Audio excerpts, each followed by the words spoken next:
Surabaya Mengaji. Yuk, dukung dakwah Surabaya Mengaji. Salurkan harta terbaik Anda untuk operasional dakwah.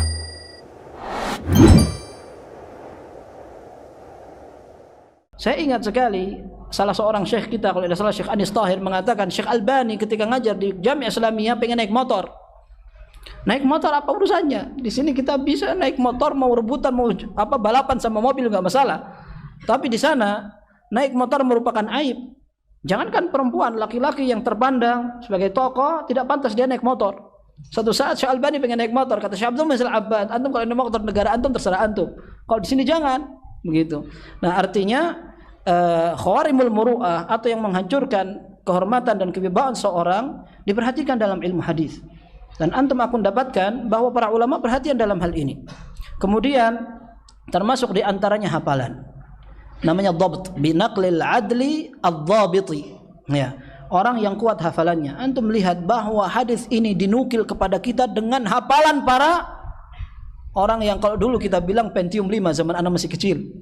Ya, karena Pentium itu 4. Kalau ada orang hebat sekali menghafalnya Pentium 5. Sekarang sudah enggak ada apa-apanya, Pentium 5 sudah rusak semua. Tapi yang jelas hafalan model para ulama seperti itu. Pernah kita sampaikan ketika Yahya bin Ma'in ingin mengetes hafalan Al-Fadl bin Dukain.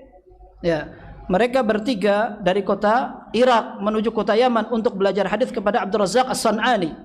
Ya, 3 orang itu, Ahmad bin Mansur Ar-Ramadi, kemudian Ahmad bin Hanbal dan Yahya bin Ma'in, belajar ke Abdul Razzaq As-San'ani rahimahumullah. Ketika pulang mampir ke rumah Al-Fadl bin Dukain. Kata Yahya bin Ma'in, ana pengen ngetes dia. Kata Imam Ahmad, la fa innahu thabtun. Kamu enggak usah kayak itu, dia orangnya hebat, kuat hafalannya.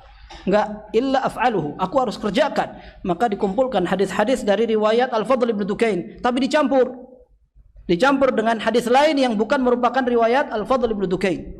Kemudian baca 10 hadis dicampur dengan satu hadis yang disalahkan. Maka kata Al-Fadl bin Dukain, hadza laysa min hadits fadrib alaih. Ini bukan hadisku, coret.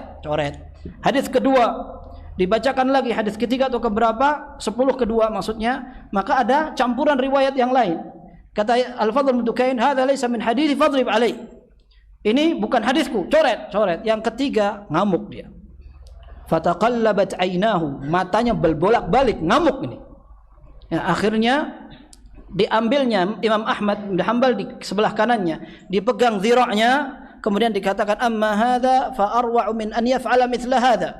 Kalau Imam Ahmad ini dia akan hati-hati untuk melakukan perbuatan seperti ini. Kalau ini Ahmad bin Mansur Ramadi duduk di depannya waktu itu, dia lebih enggak berani lagi untuk itu. Ini kerjaan kamu kan, ditendang sampai jatuh. Maka dia bangun, kemudian cium dahi dari Fadl bin Dukain, kemudian beliau mengatakan, jazakallahu anil islami khairan famithluka yuhaddits inna makhtabartuka la rafsatuka ahabbu ilayya min safrati. Beliau katakan, jazakallahu khair, engkaulah yang pantas untuk menyampaikan hadis. Aku hanya ingin mengetes kamu. Demi Allah, tendanganmu lebih aku sukai daripada safarku ini.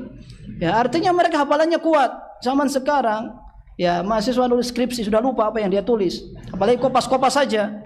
Ya, sampai dia nggak ngerti yang kopas mana, yang tidak kopas mana. Apalagi ujian.